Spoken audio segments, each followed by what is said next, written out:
Glória a Deus.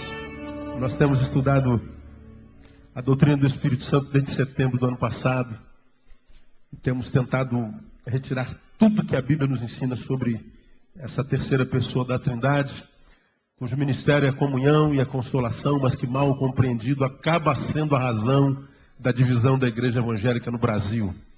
Não é? Ele veio para que possibilitasse a convivência dos diferentes, não é? Ele veio para que possibilitasse a convivência dos que não são iguais, mas porque mal compreendido, mal entendido, ele acaba sendo a razão do cisma da igreja evangélica no Brasil. Nós já estudamos tudo a respeito dele, e de abril para cá, de fevereiro para cá, nós temos estudado os dons do Espírito Santo, um a um de cada vez, e na quarta-feira passada nós começamos 1 Coríntios capítulo 12, o dom da profecia. Nós já estudamos a respeito dos dons, a sabedoria, sofia, ciência, que é a palavra gnosis, a fé, pistis, o dom de curar, o dom de maravilhas ou milagres, e na quarta-feira passada nós paramos na primeira parte do dom da profecia. Esse dom que tem causado muita confusão e que tem gerado muita enfermidade na igreja evangélica e muita dúvida mesmo, não é? Aí nós aprendemos o que é o dom.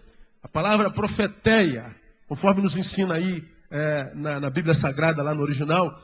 E nós aprendemos que quando nós falamos de profecia e do profeta no Novo Testamento, nós não estamos falando do sucessor do profeta do Velho Testamento. Aprendemos isso em primeiro lugar na quarta-feira passada. Quando você analisa o profeta no Velho Testamento, você se lembra que o profeta do Novo Testamento, ele começava a sua palavra profética dizendo como? Quem se lembra? Assim diz o Senhor.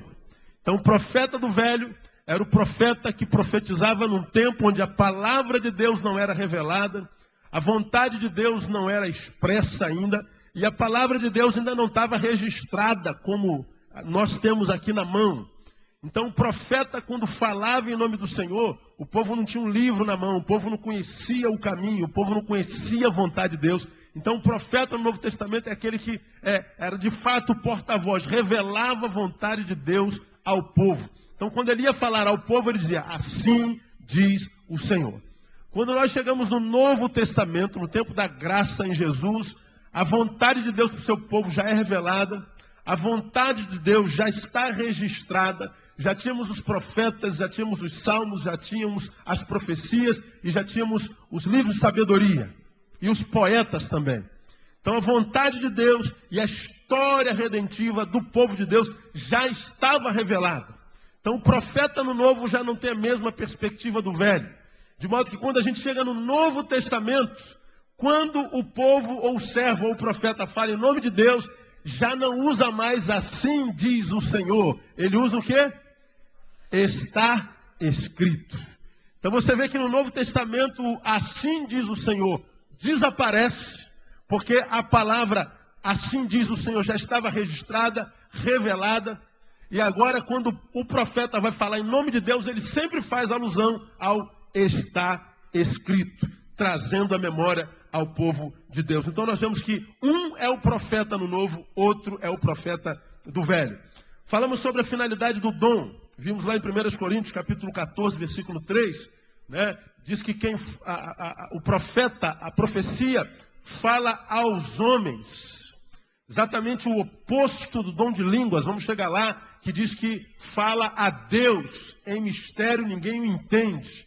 Mas a profecia não, o profeta fala aos homens, sempre aos homens. E fala o quê? Fala a fim de quê? O versículo diz, para edificar, o que mais? Exortar e consolar. Isso é claro aí em 1 Coríntios capítulo 14, versículo 3. Quando é que uma pessoa está de fato sendo usado em profecia?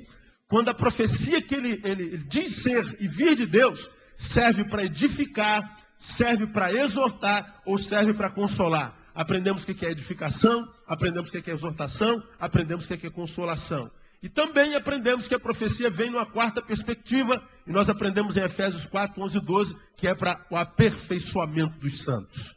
Então, a profecia, ela não é uma coisa que alguém disse, tive um sonho de Deus.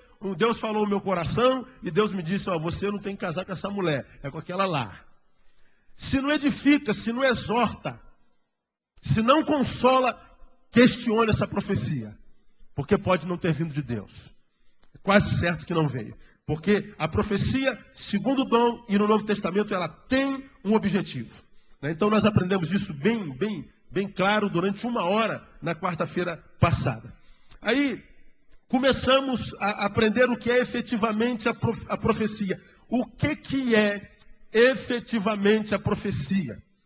Bom, no tempo que se chama hoje, a igreja evangélica e os pseudos profetas do tempo que se chama hoje, reduziram a profecia à adivinhação do futuro, à revelação do futuro. Quando a gente fala assim, e aquele irmão foi tomado em profecia. Eu tenho uma palavra profética. Sempre que falamos em profecia, a gente diz que a palavra profética é sempre a previsão de futuro. E aí a gente vai vendo as pessoas profetizando. Em muitas igrejas, alguns de vocês fazem parte dessa igreja, alguns de vocês vieram dessas igrejas, que o culto acontece como está acontecendo aqui. Nós temos contrição, nós temos oração, temos a predicação da palavra, tudo que uma liturgia bíblica tem que ter. Aí quando acaba a palavra, aí vem o momento da revelação. Quantos tiveram uma revelação de Deus? Aí vem aquela meia dúzia de irmãos, vem para frente, pega o microfone e diz, você careca aí, do lado de irmão azul, ou então você, a gordinha aí, de camisa preta, você aí, o magrelozinho aí, com essa barbichinha sem vergonha, é você, Deus mandou dizer para você. E a gente vê isso acontecendo com muita frequência. E essa palavra que a pessoa diz ter recebido de Deus para alguém, é sempre com relação ao futuro. Sempre. Então vai segurando aí o que eu estou te falando. Mas, biblicamente, seria a profecia tão somente a revelação do futuro? É isso o que a Bíblia nos ensina? Porque hoje foi reduzido a isso. O que é a profecia? Seria só a previsão do futuro? Porque quando o crente contemporâneo, que geralmente não é reflexivo, não pensa como deveria pensar, não gasta tempo no estudo individual da palavra, mas o crente contemporâneo vive de evento em evento, de consagração em consagração, de ajuntamento em ajuntamento, de monte em monte, querendo sentir o poder do Espírito Santo. Eu recebi um e-mail hoje de alguém que nos visitou domingo passado, ficou muito encantado com o culto, precisava daquela palavra, a necessidade de ter amigo, foi abençoado. Só não gostei de uma coisa, não teve busca do Espírito Santo. Aí eu respondi, ora, se a palavra te fez tão bem, a irmã disse que parece que foi direcionada tão somente para si. Te fez tornar-te um crente melhor. Edificou a tua alma. Oramos e glorificamos ao Senhor. Se essa palavra fez bem o teu coração, no poder de quem essa palavra chegou até você? Na revelação de quem essa palavra se tornou clara a você? Como poderia o pregador saber que você viria ao culto para aquela palavra ser direcionada exclusivamente para você, se não for o Espírito Santo? Mas é aquela ideia do inconsciente coletivo evangélico que a gente tem que estar buscando o Espírito Santo o tempo inteiro.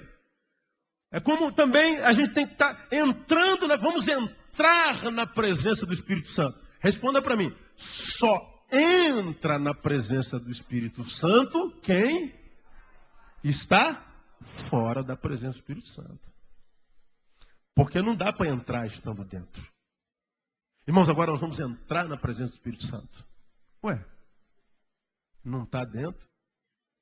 Vamos buscar o Espírito Santo, não está de posse dele ainda? Não é possessão dele ainda? E nós vivemos nessas reações, nesses jargões evangélicos. Vamos buscar o Espírito Santo. Então nós colocamos uma cronologia na relação com ele, nós colocamos uma geografia na relação com ele. Vamos no culto, naquele lugar, naquele dia, naquela hora, para buscar o Espírito Santo. Agora, se não tiver o culto, aquele dia, aquela hora e aquele irmão, nós não entramos na presença dele, nem buscamos a ele. Nós limitamos essa relação com o Espírito Santo de Deus. Então, quando a gente fala de palavra profética hoje, então é adivinhação. E se alguém não revelar alguma coisa, parece que aquele culto não foi bênção.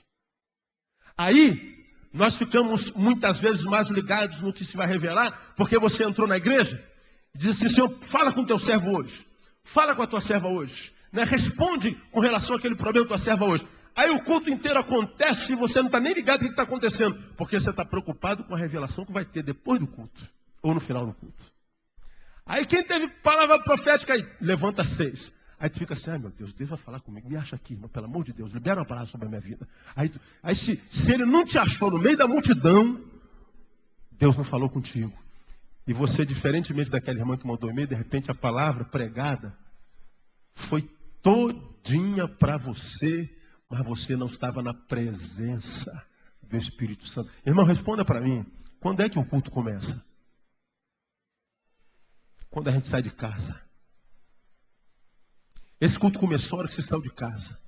E você já vem no caminho adorando ao Senhor. Pai, muito obrigado pelo privilégio que eu tenho de estar na tua casa mais uma vez. Eu quero me encontrar com meus irmãos, junto com os meus irmãos, adorar o teu nome. Quando é que acaba o culto? Não acaba. O que acaba é a reunião. O culto continua na vida.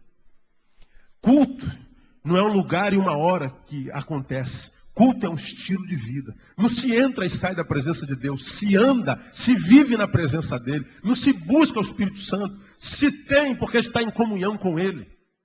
Então nós precisamos ter muito cuidado com isso. Porque a gente diz, Deus falou quando alguém revelou. E quando é que a gente sabe, de fato, que aquela irmãzinha, aquele irmãozinho que revelou a respeito daquele irmão, falou mesmo da parte de Deus? Ah, porque aconteceu, pastor. Se aconteceu, só pode ter sido quem? Deus. Seria verdade isso? Lembra que nós lemos um versículozinho aqui, em Atos capítulo 16. Vamos voltar a Atos capítulo 16 para a gente relembrar. Atos capítulo 16. Pastor, se aconteceu, é de Deus. Se não aconteceu, não é de Deus. Então, como é que a gente sabe que aquilo que foi revelado veio da parte de Deus? Porque aconteceu. Pastor, aquela irmã, ela liberou uma palavra sobre a minha vida. Ela disse que eu ia fazer uma viagem. Olha, irmão, Deus está me dizendo que o irmão vai fazer uma viagem. Aí o irmão vai fazer uma viagem. Foi Deus? Ou então, alguém chega perto de você e fala assim: olha,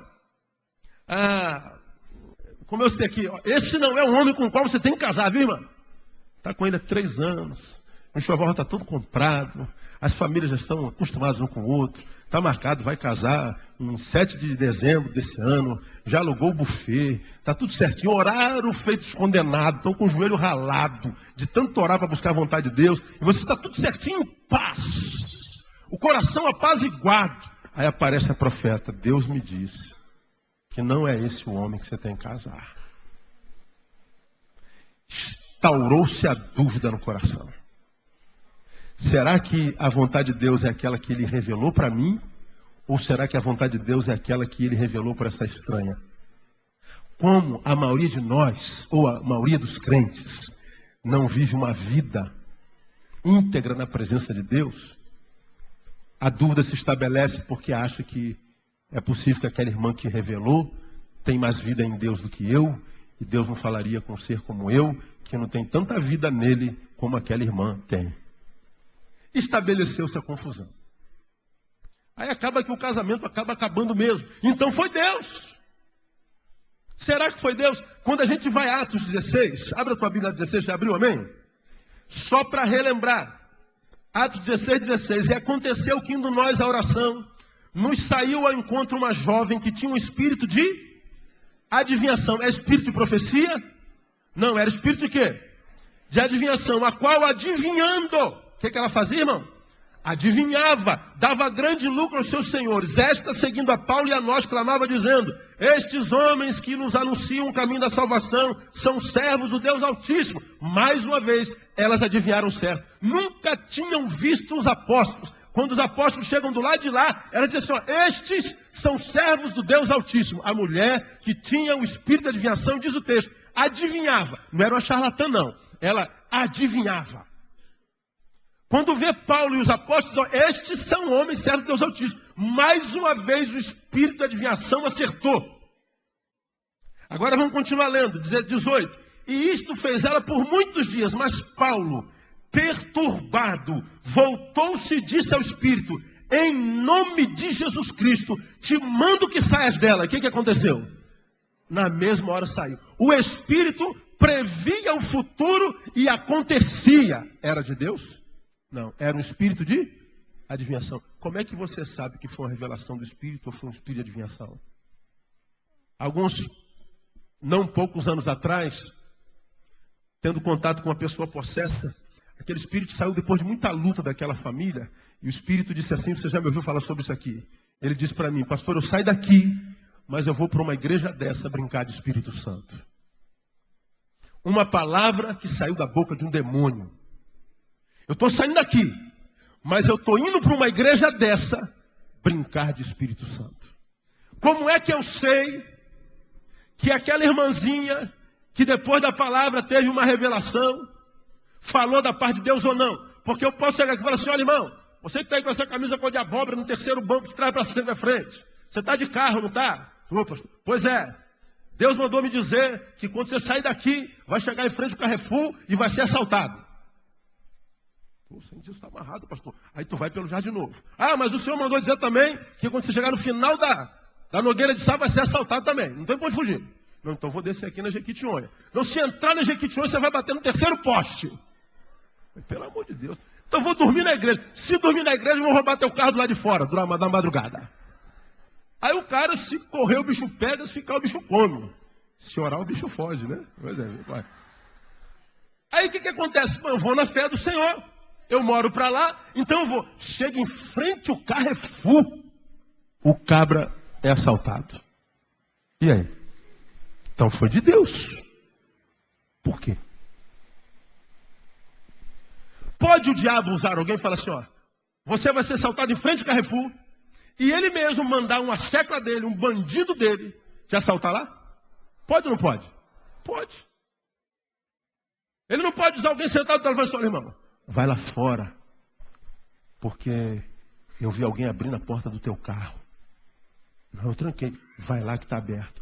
Aí tu chega lá, o carro está aberto. Não levaram o teu carro, mas a porta está aberta. Pode ter acontecido o diabo ter usado essa pessoa, falar assim, o teu carro está aberto. Tu vai lá, o carro está aberto de verdade? Pode acontecer isso? Pode ou não pode? Pode. Valentina de Jesus foi julgada há alguns anos atrás pela morte de crianças em sacrifícios de magia negra. Foi absolvida. Valentina de Jesus estava na década de 80 numa praia em Saquarema, jogando vôlei. Ainda era mais na década de 60, jogando vôlei. De repente a bola veio para ela, ela parou e a bola passou. E ela disse assim, ó, tem gente morrendo lá atrás daquele morro. E as pessoas saíram correndo atrás do morro, tinha 2 pessoas se afogando. Se eu não antecipo quem é, alguém poderia dizer, pô, deve ser um profeta de Deus, que teve a revelação de Deus, que gente estava morrendo lá. Só que quem revelou foi Valentina de Jesus, uma satanista. Qual é a diferença do espírito de profecia para o espírito de adivinhação?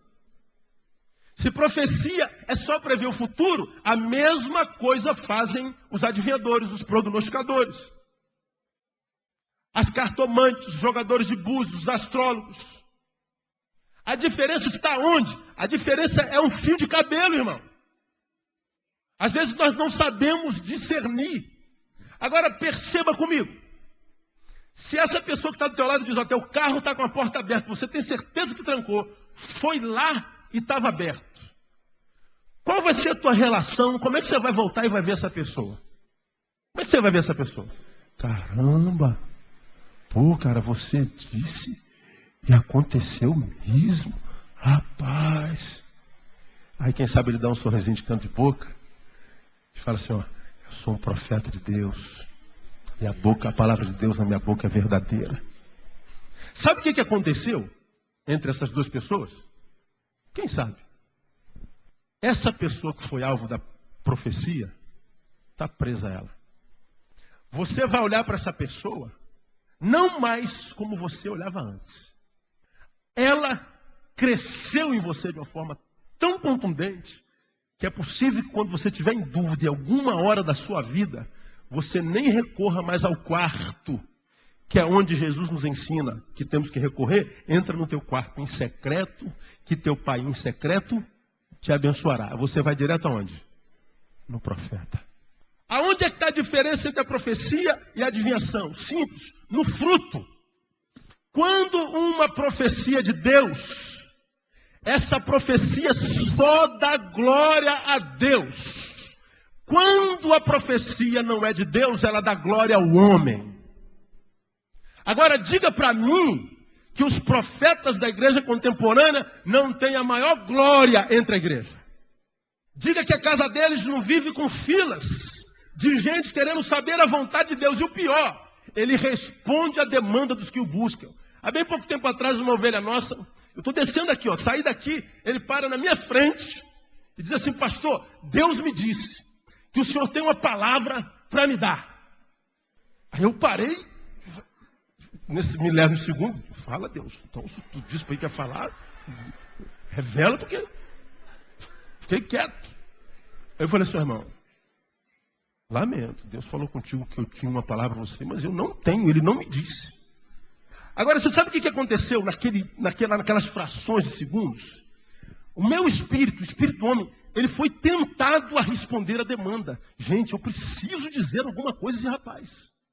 Eu preciso liberar uma palavra sobre a vida desse jovem, porque Deus falou com ele, eu não posso decepcioná-lo. Eu preciso dizer alguma coisa da parte de Deus. E eu vi essa batalha espiritual sendo travada dentro de mim.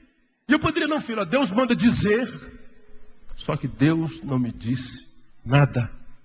E o que eu disse para ele, lamento decepcioná-lo, mas especificamente para você, Deus não me disse nada. E a gente vê muitas vezes a decepção. Agora, aonde é que houve o equívoco? No fato dele ter achado que Deus disse para ele? Ou no fato de eu não ter ouvido o que deveria ter ouvido? Deus me disse, mas eu não ouvi. Quem pode saber? De modo que caminhar nessa seara é bastante perigoso. Logo gera confusão. E a Bíblia diz que Deus não é Deus de confusão. Quando nós temos a alcunha de profeta, as pessoas nos veem como profeta. E se nós respondemos à demanda de um, nós nos vemos quase que presos a responder a demanda de todos. E o pior, a gente se vê obrigado a dar respostas que Deus não deu. E aí nós vemos muitas pessoas que julgam ter o dom da profecia, e esse dom se manifesta muito repetida vezes, não é mais esporadicamente como nos ensina a palavra. Ele acontece toda vez que alguém vem a ele responde uma palavra da parte de Deus, como se fosse assim mesmo que acontecesse. Se Deus tivesse por vontade de revelar a nós tudo que diz respeito ao nosso futuro, nós não precisaríamos mais de fé. E a Bíblia diz que o meu justo viverá pela fé. E o que é fé, irmão? É o firme fundamento das coisas que se não veem, e a prova das coisas que se esperam. Então não é vontade de Deus que nós saibamos o futuro. A Bíblia diz claramente: não vos compete saber os tempos nem as estações. O futuro não pertence ao ser vivo, pertence ao Senhor. E o meu futuro, ou eu creio, está na mão dele, ou o meu futuro não está na mão dele. Por que nós precisamos tanto de buscar profetas? Porque falta fé. A gente quer saber, como eu falei na quarta-feira passada, começa esse projeto ou não começa, começa esse namoro ou não começa, começa essa empresa ou não começa. Meu Deus, essa empresa eu vou investir muito dinheiro, e se der errado eu vou perder muito dinheiro. Vou no profeta, o profeta diz não começa, e tu não começa. O profeta diz começa, e tu começa. E aí você está vivendo na fé em quem? Porque na quarta-feira passada eu falei, viver por fé é cumprir o que diz lá o provérbio, né? Lança o teu pão sobre as águas, e depois de muitos dias o acharás. Aí o irmãozinho no final do culto perguntou: pastor, o senhor não explicou o final desse versículo, como é que eu vou achar depois? Eu não sei, se a gente lançar o pão, ele não vai desfazer na água? Vai. Então, mas o que tem na água? Tem peixe. O peixe come e engorda. Você vai pescar, pega um peixe gordo. Teu pão voltou. O pão vai voltar de qualquer jeito. E nós precisamos acreditar no futuro e não viver à base de profecia. Deus revela ao teu servo, filho, vai na tua força. Porque na minha palavra já está escrito, eis que eu estou convosco, quantos dias? Todos os dias. Então se o Senhor está comigo, vai dar certo. Não, pode dar errado. Mas se der errado, eu seguro tua mão e te sustento. E você vai tentar de novo. Então na segunda vez vai dar certo, não pode dar errado de novo. Mas da mesma forma como eu te sustentei na primeira vez, eu vou te sustentar na segunda. Então tu vai tentar de novo. Então na terceira vez pode dar certo? Pode dar certo. E aí você vai se ensoberbecer? Não, porque você acredita em mim, está na minha presença. Eu não vou deixar você se ensoberbecer, porque você vai se lembrar que já errou 2 vezes. E na terceira que você conquistou. Então é graça de Deus. O meu justo vive pela fé. Agora a profecia que a gente vê hoje acontecendo na igreja, dá muita glória ao homem. Dá um status maior na vida da igreja. E a pessoa pior, recebe essa glória como que se tivesse de fato o mérito dessa glória, porque Deus revelou uma vez. E o fato de eu saber que aconteceu não significa dizer que foi Deus, pode ser um espírito de adivinhação. E eu preciso ter cuidado com profecia hoje. Eu queria mostrar para você como é que acontece a profecia no Novo Testamento, para você, minha ovelha, não ficar confusa. Vamos a 1 Coríntios capítulo 14. Em 15 minutos eu termino. 1 Coríntios capítulo 14. Vou mostrar para você como é que acontece no Novo Testamento. 1 Coríntios 14, versículo 24 e 25. Nesse capítulo, Paulo está advertindo a igreja com relação ao mau uso dos dons de línguas e do dom de profecia. E aí, no 23, ele diz assim, se pois toda a igreja se congregar no lugar, e todos falarem línguas, e entrarem em doutos ou infiéis, não dirão porventura que estás loucos, mas se todos profetizarem, e algum indouto ou infiel entrar, de todos é convencido e de todos é julgado. Portanto, os segredos do seu coração ficarão manifestos, e assim, lançando-se sobre o seu rosto, adorará a Deus, publicando que Deus está verdadeiramente entre vós. Se todos profetizarem, e algum indouto, incrédulo, infiel entrar, de todos é convencido, de todos é julgado. Portanto, os segredos do seu coração ficarão manifestos, assim lançando sobre o seu rosto, adorará a Deus, publicando que Deus verdadeiramente está onde? Entre vós. Como acontece? Através da pregação da palavra, primeiramente. Responda para mim. Você já entrou na igreja alguma vez? No meio dessa multidão, domingo fica muito mais cheio. Aí você sentou aí, no teu cantinho, você entrou. Veio com teu coraçãozinho, do jeito que estava teu coraçãozinho. Aí você sentou, o culto começou. Chegou na hora da palavra, desde a primeira palavrinha até o amém da mensagem, parece que aquela palavra foi tão somente direcionada para você. Quantos já viveram isso aqui, amados? Quase todo mundo. Você entra aqui, senta. De repente você nunca entrou numa igreja evangélica. Aí tu senta. João te convidou, teu amigo. Aí o pastor prega. Ele fala tudinho que está no teu coração. Aí tu olha assim pro teu amigo, pô, cara, tu contou minha vida pro pastor todinho, cara. Aí João fala assim, não, bobo, eu estava viajando, cheguei agora de viagem. Tô há 1 mês fora. Ele nem sabe que você está aqui. O pastor não. Mas e o pastor do pastor sabe que ele está aqui? Isso é uma palavra profética. A palavra profética diz lá, manifesta o que está dentro do coração. A palavra profética, quando alcança o coração da pessoa, seja ele indouto, seja ele infiel, seja ele crente, essa palavra expõe o que está no coração. E porque o coração é exposto, como quem parece que o cara está falando de mim, ele está falando da minha biografia. Então essa pessoa diz verdadeiramente, Deus está nesse lugar. A pessoa não glorifica o profeta, o pastor. A pessoa glorifica quem? A Deus. Quando essa palavra que está aqui e que está na tua mão é pregada, e ela deixa de ser logos, verbo, palavra junta de palavra, e ela se torna clara no teu coração, isso é profecia. Por isso que a Bíblia diz, é muito melhor a palavra profética do que a língua estranha. Porque se todos nós falarmos língua estranha, quem vai entender? O indouto entra, está todo mundo louco nesse lugar. Está aí no versículo 23. Mas se todo mundo profetizar, um de cada vez, cada um revelando na palavra de Deus, explicando. Nós estamos aqui pregando e alguém está do teu lado e diz assim, é verdade, isso aqui está querendo explicar isso. Nós estamos revelando a palavra de Deus, nós estamos nos auto-edificando. Então no Novo Testamento, a palavra de profecia, ela acontece primeiro através da pregação da palavra. Isso é uma palavra profética. Segundo, vamos caminhando para o final. A palavra de profecia se manifesta como? Atos 15, vamos lá em Atos 15. Atos capítulo 15, versículo 32. Quem já abriu, diga amém. Muito bem. Veja o que Atos 32, 15 e 32 diz assim. O que aconteceu em Atos 15? Só para você lembrar. Os judeus achavam que os gentios não eram dignos da salvação. Jesus veio para os judeus. Os judeus não o receberam. Então ele levanta Paulo para ser apóstolo aos gentios. Diz a palavra que Deus rejeitou os seus e voltou-se para os gentios. Graças a Deus, porque nós estamos salvos por causa disso. Nós não somos judeus, somos gentios. Amém ou não amém, igreja? E se não fosse isso, nós não estaríamos de posse da palavra de Deus. Muito bem. Deus aparece em visão a Pedro e diz assim, Pedro, você vai pregar a um gentio. Você vai na casa dele e vai pregar. Pedro diz assim, pregar um gentio, casa de Cornélio. Diz, como? Eles não são eleitos para a salvação. Pedro dorme e ele tem uma visão. Que visão era essa? Visão do lençol cheio de carne de porco. Tudo que é bicho imundo. Aí Jesus aparece e diz assim, Pedro, mata e come. Falo, nunca. Eu não posso comer alguma coisa que a Bíblia chama de imundo. Aí Jesus diz assim, não chameis imundo o que eu santifiquei.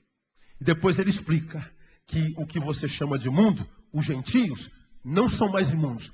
Eu santifiquei os gentios. E eu quero que você vá até eles, a casa dele, e pregue a palavra para ele. Quando ele chega lá na casa, o Espírito Santo baixa em todo mundo lá, e acontece com eles a mesma coisa que aconteceu no dia de Pentecostes.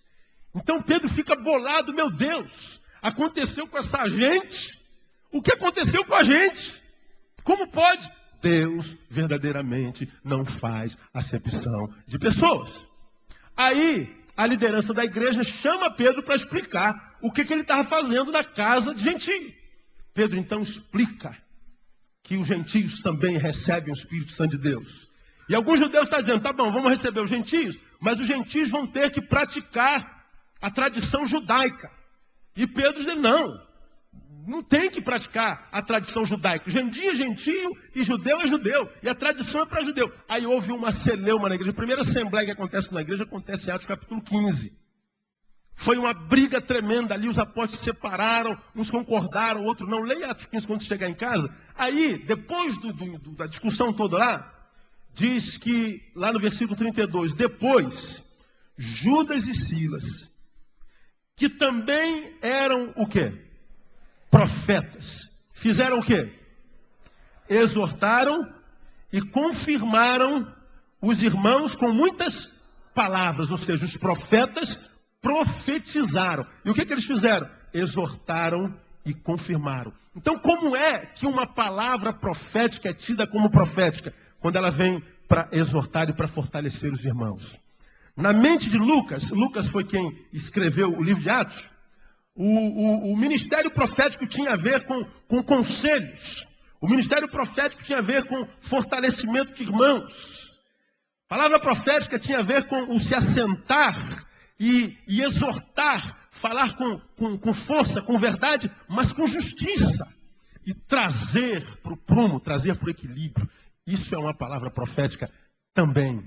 Agora, por que muitas vezes nós achamos que nós não vemos assim? Porque nós não vemos essa ação preditiva.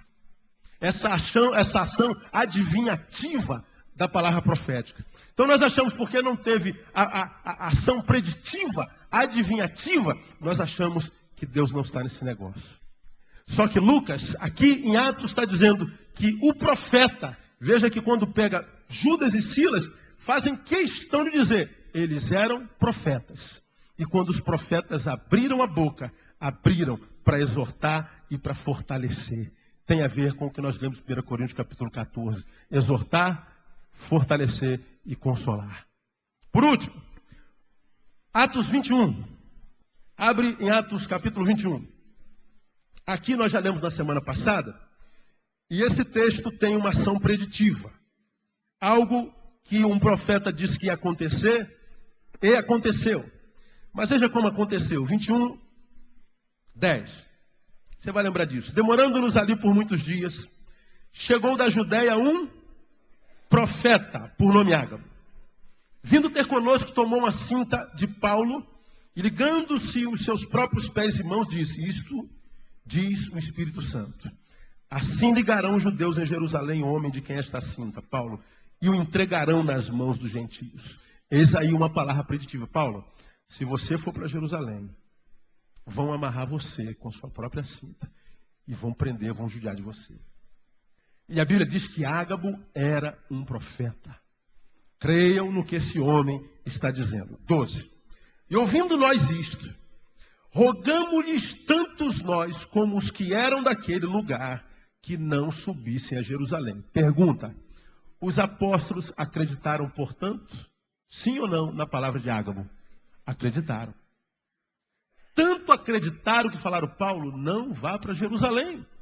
Porque se Deus está usando esse homem, dizendo que vão te prender, não vá para lá. Deus está te revelando para que você seja livre da prisão. Não é a lógica? Ora, por que Deus revelaria que eu seria preso, se não fosse para que eu me livrasse da prisão? Se Deus te revela que você vai passar por um martírio, por que Deus revela se não para te libertar, te livrar do martírio? Essa é a lógica humana. Agora, foi o que aconteceu? Vamos ao versículo 14. 13. Mas Paulo respondeu: que fazeis vós chorando e magoando-me o coração? Porque eu estou pronto não só a ser ligado, mas ainda a morrer em Jerusalém pelo nome do Senhor Jesus. E como não podíamos convencê-lo, nos aquietamos dizendo: faça-se a vontade do Senhor. E depois daqueles dias, havendo feito os nossos preparativos, subimos a Jerusalém. E foram também conosco alguns discípulos de Cesareia, levando consigo um certo Minasson, Cipro, discípulo antigo, com quem havíamos de hospedar-nos. E se você ler o restante do versículo, você vai ver que aconteceu exatamente o que o profeta tinha dito. Agora pergunto: o fato de Paulo ter ido foi desobediência? O que você acha? Um profeta disse: vai sofrer. Os outros apóstolos dizem: Paulo, não vá. Vamos acreditar no que o profeta está dizendo. Paulo diz: vocês me estão entristecendo o coração. Porque eu estou pronto não só a ser preso, mas a morrer por amor de Jesus Cristo. E ele vai. E ele é preso. O que aconteceu aqui, irmão? Paulo ficou entre a revelação e a missão. Paulo obedeceu a qual? A revelação ou a missão? Por que esse texto está aqui? Para que eu e você entendamos que a palavra profética pode ser importante. A revelação pode ser importante. Mas nem sempre a revelação vem no intuito de mudar a direção do caminho que você tem trilhado. É o que esse texto ensina. Paulo, se você continuar aqui, vai doer. Então eu poderia entender, então eu vou por aqui. É vontade de Deus que eu vá por aqui? Não. Deus revela, mas no coração de Deus havia a vontade não de mudar o rumo de Paulo, mas saber o quanto que Paulo estava disposto para cumprir a missão. Então a palavra revelada não foi a fim de livrar, não foi a fim de destituir, não foi a fim de nada, foi a fim de provar. O que aparentemente parece uma desobediência, foi uma comprovação de fé cabal. O que Deus está dizendo? A certeza que me é outorgada quando eu ando em comunhão com o Espírito Santo, vale mais do que a revelação de um estranho para a minha vida. Volto para o caso da irmã que estava noiva há 3 anos, com tudo prontinho, oraram ao Senhor, jejuaram, o joelho estava calejado, Deus falou para eles: é vontade minha que vocês se tornem uma família, e aí você, porque tem intimidade com Deus, está certo em Deus que aquilo é vontade de Deus para você. Pode aparecer um anjo, fala assim: não é vontade de Deus. Se você tem comunhão com Deus, você não vai ser tomado pela dúvida. Porque a Bíblia diz que o nosso falar e o nosso posturar tem que ser em duas perspectivas. Ou é sim, sim, ou é o quê? Não, não. E o que passa disso? Maligno. Meu Deus, eu estou certo de que essa é a vontade de Deus. Pai, eu estou em comunhão contigo, tu me revelaste isso. Aí aparece o seguinte, não é não. Você está equivocado. Estabeleceu-se a dúvida. Ué, mas não era até agora? Era. E agora? Talvez. É sim? Não. É não? Não. É talvez. Talvez seja de procedência o quê? Maligna. Quando a profecia vem para estabelecer uma dúvida, essa profecia precisa ser considerada. Deus está te direcionando e você tem a paz de Deus no teu coração para isso, porque essa direção tem a ver com a revelação da palavra para a tua vida. Aí vem alguém e te faz uma ameaça, Deus vai te tirar não sei o quê. Deus vai te fazer aquilo. Deus vai... Olha o leito, irmão. Não brinca com Deus, irmão. Não zomba de Deus. Deus me disse que você tem que ficar aqui. Mas o mesmo Deus, há 2 segundos atrás, disse que era a vontade dele que você estivesse, sei lá onde. E a Bíblia diz que Deus não é confusão, mas sim de paz. Uma das maneiras de testificarmos que Deus está falando conosco é quando traz paz para o nosso coração. E essa paz é estabelecida quando o que Deus fala conosco tem firmamento na palavra. Agora vem alguém e não se sabe de onde diz assim, ó, não! Aí estabelece a interrogação. Aquilo que você estava fazendo é desfeito. Paulo está dizendo que quando você está entre a missão e a revelação, fica com a missão. E o que esse texto está dizendo para nós é que acreditar em profecias é muito complicado. É muito temeroso. Porque nós tendemos a acreditar nisso, porque é muito mais fácil acreditar que Deus está usando alguém para falar direto conosco, do que gastar tempo lendo a Bíblia em secreto no quarto, nos desgastando, perdendo noite de sono e joelho no chão em comunhão com Deus para ouvir Deus falar, porque nem sempre Deus fala claro, Deus fala por parábola. Por isso que a Bíblia diz a respeito de si mesmo, palavra de Deus através do profeta, examinai as Escrituras, porque julgais ter nelas o quê? A vida eterna, e são elas que de mim testificam. Então, a Bíblia diz examinai, não é ler. Ler é muito mole, irmão. A gente lê assim rapidinho, pronto. Só que você lê e acabou de ler a palavra de Deus e Deus não falou nada. Então não foi palavra de Deus que você leu, você só leu o livro. Agora, quando alguém de Deus me disse, é muito melhor, né, irmão? É como um milagre. A gente adora milagre. Porque milagre não exige esforço. Não existe mudança de postura. Aí eu quero terminar minha palavra, uma vez que eu sei que a palavra profética vem através da pregação da palavra, vem através de uma palavra de exortação, pode ser uma revelação de advertência acerca de uma ameaça futura do povo de Deus.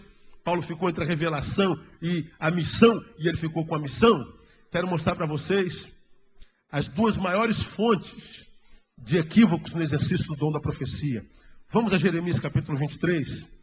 Estou acabando, que eu instei para que vocês lessem na semana passada. Jeremias 23. Desde aquele tempo, os 2 maiores focos, as 2 maiores fontes de equívocos no exercício do dom estão aí nesse capítulo 23, a partir do versículo 9, quando o Senhor usa Jeremias para falar contra os falsos profetas. E a fonte mais adoecedora, mais produtora de equívocos no exercício do dom da profecia, estão aí. Jeremias 23, 25 e 26. Você já abriu, amém? Tem ouvido o que dizem aqueles profetas, profetizando mentiras em meu nome, dizendo, o que eles dizem? Sonhei, tive um sonho com você, irmão. 26, até quando sucederá isso no coração dos profetas, que profetizam mentiras e que só profetizam da onde? Do engano de onde? Do seu coração. As 2 maiores fontes de equívocos, os sonhos e o coração do homem. A maioria dos profetas, quando se aproximam de nós, fala, tive um sonho com você. Olha, Deus me falou a teu respeito em sonho. Qual é a garantia que foi Deus que falou em sonho? Falamos sobre isso na quarta-feira passada. Você já se sonhou sendo super-homem, você já se sonhou sendo uma barata, não já? Você já sonhou voando num pardal. Você já se sonhou um bilionário, você já sonhou um gafanhoto. A gente tem sonhos completamente esquisitos, inexplicáveis. Mas aí a gente sonha com uma pessoa e diz assim, ó, Deus falou comigo a teu respeito. E esse texto desde Jeremias, desde o Êxodo, você vê lá em Êxodo Levítico, Deus falando a mesma coisa. Profetas que chegam até nós sem que Deus tenha mandado. Diz assim, sonhei. E quando você vai a Eclesiastes capítulo 5, 3 e 7, a Bíblia diz, dos muitos trabalhos vem um sonho. Eu acredito que Deus possa falar através de sonho, mas não acredito em hipótese nenhuma que todo sonho é Deus falando. Se você é um dos poucos que tem sido abençoados com a palavra de Deus nesse púlpito, muitas dessas palavras eu recebo de Deus em sonho. Está aqui a minha esposa que dorme comigo há 19 anos. Pergunte a ela quantas vezes eu acordei de súbito de madrugada, caçando uma caneta e um papel para escrever o que Deus me mostrou. Eu creio em sonhos. Mas eu vou dizer para você quando é que eu creio em sonhos. Quando Deus fala de uma forma geral, de uma forma contextual e não de uma forma subjetiva, individual, para um sujeito. É temerário. Creio que ele possa fazer isso, mas não creio que ele faça isso com frequência. Sonhei com você, Priscila. Então é Deus que falou a teu respeito. É temerário. Agora, quando é que eu sei que essa palavra de Deus me deu em sonho? Foi só anotar. Aí eu vou na Bíblia quando acordo. Está lá. Testificado por esse livro. Uma outra fonte adoecedora, além do sonho, é o coração. A Bíblia diz enganos do coração do homem. A respeito do coração, o que Jeremias 17, 9 fala? Enganoso mais do que todas as coisas é o quê? O coração. E o que é mais que ele é? Perverso. Mas, irmão, senti no meu coração. Legal. Eu creio que Deus fala no nosso coração. Mas não creio que toda voz que vem ao meu coração é Deus falando. De modo que, irmão, você que é minha ovelha, essa palavra para quem é minha ovelha, eu digo para você o seguinte. Quando um profeta moderno chegar perto de você e falar, Deus me disse, ouça. Mas não só o que ele fala. Ouça a vida dele. Você conhece ele? Sabe quem é a esposa dele? O marido, a família? Os frutos do caminho dele. Você conhece e pode ler a vida dele. Ele é um canal limpo para que Deus possa usá-lo como um homem santo. Se não questione essa palavra da parte dele. Deus me disse. Deus me disse. Segundo, questione a sua própria vida. Deus, se eu ando em comunhão contigo, por que tu falaste com ele e não comigo? E aí, para terminar, quando nós voltamos a 1 Coríntios capítulo 14, Deus advertendo como é que deve ser o uso do profeta, da profecia, no versículo 19, ele diz assim, e falem 2 ou 3 profetas, e os outros façam o quê? 1 Coríntios 14, 29. Falem 2 ou 3 profetas, portanto, decentemente com ordem, e os outros façam o quê? Qual é a palavra aí, irmão? Qual é a palavra? Julguem. Julgue a profecia. Profetizaram sobre a tua vida? Profetizaram. É firmada nesse livro? Não. Então julga essa palavra. Agora, se a palavra diz assim, olha, 1000 vão cair ao teu lado, 10 mil ao teu direito, você não vai ser atingido. Ó, Deus me disse, irmão, que vão cair 10 mil ao teu direito, irmão, você não vai ser atingido. Não precisa julgar, está escrito.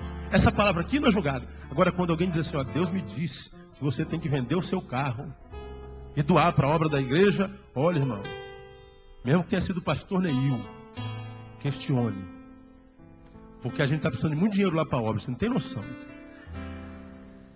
Mas se um dia eu falar isso para você, julgue a minha palavra. Ó Deus, Deus me disse que você tem que me convidar amanhã para almoçar na sua casa. Tem gente que pede dinheiro em nome de Deus. Mas, irmão, eu estou passando por uma necessidade financeira grande. Eu entrei no meu quarto para orar, viu, irmão.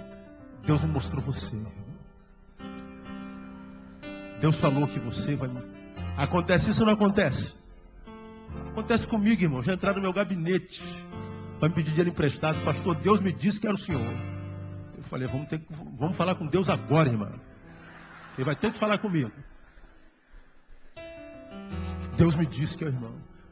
Esse texto está dizendo que você pode julgar essa profecia. Pastor, eu não quis julgar porque eu fiquei com medo.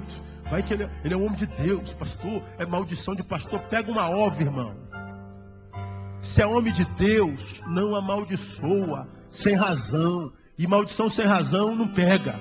Está lá em Provérbios capítulo 26. Agora a gente fica com medo de julgar a profecia. Falem 2 ou 3. Fala um de cada vez. Quem está recebendo, julga. Julga. E se não testificar no teu coração por obra, irmão, não receba essa profecia, não. Eu falo como quem teme ao Senhor, conhece a sua palavra e quem se responsabiliza pelo que está pregando. Porque nós somos muito tentados a gostar de profecia. Facilita a nossa vida. Facilita, menos esforço, menos dificuldades. E a gente vive atrás de profecia o tempo inteiro. Deus tem misericórdia de vocês que vivem assim. Porque você não está vivendo pela fé. Está vivendo pela que a revelação te dá. E você está preso à palavra de homem. E a Bíblia diz que os 2 maiores focos, sonhei, os enganos do coração do homem. Julgue toda a profecia que chegar até você. Não receba como quem está recebendo o oráculo de Deus. Porque a profecia que não é julgada é essa aqui, irmão. Já está revelada. Essa aqui. Se a Bíblia está escrito na Bíblia, pode cair de cabeça, é de Deus. Agora, irmão, se extrapola o que está na Bíblia, não cai nem em pé, você pode quebrar teu pé. Porque tem saído pelo caminho muito espírito de adivinhação, muito espírito do coração do homem, de vaidade, distorcendo a vida de muitos. E nem o fato de acontecer é certeza de que foi de Deus. Cuidado com a palavra profética. Pastor, o senhor crê em palavra profética? Eu acredito com toda a minha alma. Mas eu acredito na comunhão que tem com Deus. Eu quero conhecer muito mais a voz do meu Senhor. Para que eu saiba discernir quando é dele, esteja ela na boca de quem quer que seja. Quem quer que seja. Então, mais importante do que a palavra profética é conhecer o Senhor que revela a profecia. Deus te abençoe e te guarde no nome de Jesus. Amém, amados? Vamos aplaudir o Senhor.